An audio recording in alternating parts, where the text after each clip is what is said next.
You all know the story by now. 12 of the continent's footballing giants launched a desperate power grab, splitting from UEFA and jeopardising their own domestic leagues in the pursuit of economic freedom and protected long-term interests. Amid the anger and its sudden demise, it was easy to see their motivations. However, its chairman Florentino Perez had insisted their actions were to save football and for the benefit of all. Almost the entire sporting world disagreed, including two of the biggest sides many expected to see as part of the Super League structure, Bayern Munich and Paris Saint-Germain. Perez claims they were simply not part of any negotiations. However, as the dust settles after one of the most unsettling weeks in European football history, the truth behind PSG and Bayern's absence has come to light. So why did these clubs reject the Super League from the start? And who else turned their back on the ESL despite its promise of fame and fortune? Let's find out.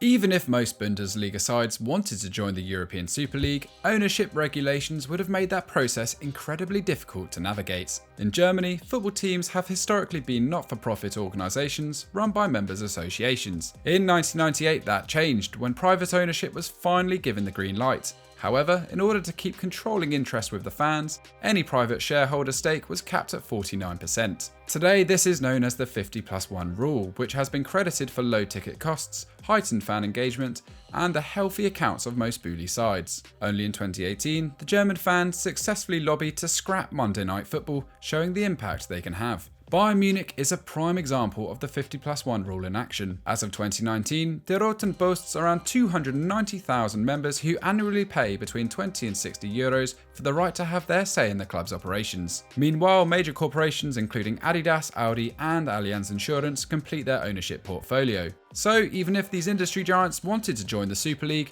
they would need their fans on board. Considering the collective attitude towards the function of the football club within German society and the close shop and capitalist nature of the ESL, it's unlikely that would ever pass. That observation has been reflected in the noise coming out of the bully. All relevant parties have previously been sceptical towards the creation of any form of Super League, and unsurprisingly, the Deutsche Fußballliga wholeheartedly rejected the ESL, with its managing director Christian Seifert adding that it would be exceptionally irresponsible to irreparably damage the lower leagues, the very foundations of European football. The German FA followed a similar line, warning their clubs not to jeopardise the solidarity of football for entirely selfish interests. All the major bully giants then came out in rebuttal of the new creation. Borussia Dortmund CEO Hans-Joachim Watzke revealed that they would reject the ESL in favour of Champions League reforms, adding that they 100% shared the same opinion with Bayern Munich on this matter. Both clubs are broadly run by ex-footballers rather than businessmen, including the Dortmund CEO Karl-Heinz Rummenigge. And on Monday, the former Bayern forward released his own statement on their website, saying, "I do not believe the Super League will solve the financial problems of European clubs that has arisen as the result of the coronavirus pandemic," before going on to add that football should work together to become more rational and cost-effective. On Tuesday, the 65-year-old's message was even clearer, stating, "Our members and fans reject it. Bayern says no to the Super League." And in what was considered a massive blow to the ESL's hopes of luring in the reigning world and European champions, it was announced that Rummenigge will replace outgoing Juventus chief Andrea Agnelli on the UEFA Executive Committee. Meanwhile, Bayer Leverkusen's sporting director Rudi Völler labelled the ESL a crime against football. And contrary to initial belief, Sky Deutschland confirmed that RB Leipzig also had no intentions of becoming one of the 15 founding members. Leipzig are arguably the German side best placed to sign up to the competition. They have a limited history and operate under a strained interpretation of the 50+1 rule, which gives their controlling interest, Red Bull, a dominant say in the club's operations. This alone has typically made them the least liked side in the bully, so it could be said they owe their counterparts no favours. But even in the face of financial temptation, their core ethics prevailed. On Monday, the club's CEO, Oliver Minzlaff, publicly rejected the ESL, praising the value of sporting merit before adding, "For us, changing this is absolutely out of the question." Ultimately, there is enormous cultural resistance to the ESL in Germany, and the big sides knew it. Any thought of joining such an organisation would have wreaked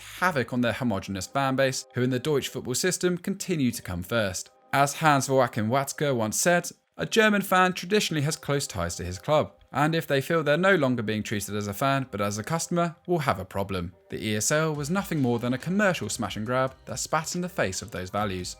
Across Europe, other potential candidates quickly shot down any notion of a European Super League. Sevilla and Roma both said no to such a competition, while over in Portugal, FC Porto's president Pinto da Costa announced they rejected the chance to join after informal talks. But above all, PSG remained the biggest absence from the ESL's plans. Florentino Perez dismissed the idea that Les Rouges et Bleus had been approached over the project, but documents unearthed by German publication Der Spiegel revealed this simply isn't the case. In fact, The Independent and other sources are reporting that the French giants weren't just invited to the league, but were lobbied, pressured and cajoled into joining even after the announcement. As per the leaked document, they had 14 days from Sunday's declaration to jump on the project if they wished. It's simply inconceivable that given PSG's status in the game that they wouldn't have been approached. And with league and clubs projected to lose 1.3 billion euros thanks to COVID and the collapse of the Media Pro broadcast deal, they would have certainly had motivation to join. But their reasons for rejecting the ESL appear far more complicated than what Bayern face in Germany.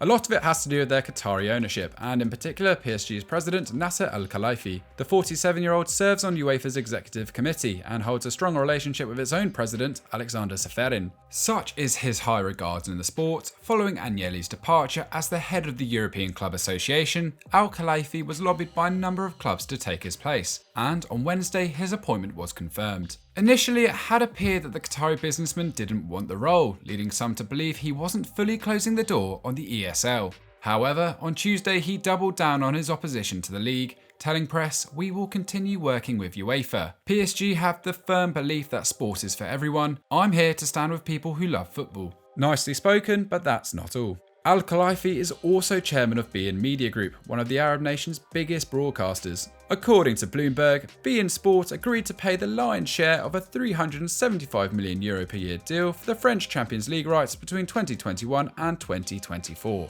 As a result, the destruction of Europe's premier competition would equal bad business. And it shouldn't be forgotten that in 2022, Qatar will host the World Cup. Al-Khelaifi is on the organisation committee for the tournament, so developing a serious rift with UEFA and FIFA at this point would have been disastrous for PSG and Qatar. Only in March did FIFA chief Gianni Infantino receive a letter from Amnesty International urging concrete action over human rights abuses in the Gulf states, and a number of national sides have been vocal in their protests too. Opening the door to any more global scrutiny of the competition would have been a dangerous move. Deciding to join the Super League would have also had a devastating impact on PSG's standing in their own country. Like the rest of Europe, France is almost entirely against it as a concept. Popular French outlet L'Équipe labelled the breakaway dozen as traitors, and France Eurosport highlighted how, regardless of the final outcome, we will never look at them in the same way. But perhaps the biggest critic of the plan came from President Macron himself, who said he would support all the steps taken by football's governing bodies to fight off the league. Therefore, jumping aboard the ESL would have been calamitous for a club already widely unpopular outside their fan base in France, thanks to their quick rise to wealth and success. If anything, Al-Khelaifi going against the elitist dozen may prove the final piece to their acceptance within the league and puzzle. In the end, criticising Perez's plan almost became a free hit for boardrooms looking to win the affection of their fans. In an open letter, Burnley's new American owner Alan Pace rebuked the league and highlighted his moral duty as a custodian of English football. The Everton board have also won praise for their impassioned statement against it, while even Napoli boss Aurelio De Laurentiis sneered at rumours of an invitation to the league, stating, "JP Morgan, who's him?" Rebukes of the ESL continue to flood in from across the continent. But UEFA will know that having PSG and Bayern Munich on side was their most significant victory. Their reasons for not listening to Florentino Perez aren't as clear-cut as their hearts simply being in the right place, and under different circumstances perhaps they could have been swayed. But their absence significantly weakened the ESL's ability to progress. A European Super League is not so super without these two juggernauts of the game, and lovers of football's traditions will be eternally grateful that on this occasion PSG and Bayern stood firm in the face of temptation. So that was our EFD explained on why Bayern and PSG said no to the Super League from the start. How much respect have they earned in your eyes? Let us know down in the comments below. This was written and voiced by me, Henry, and edited by Danny, so show him some love in the comments section too. As always, make sure you're liked and subscribed to the channel with notifications switched on, and we'll see you next time.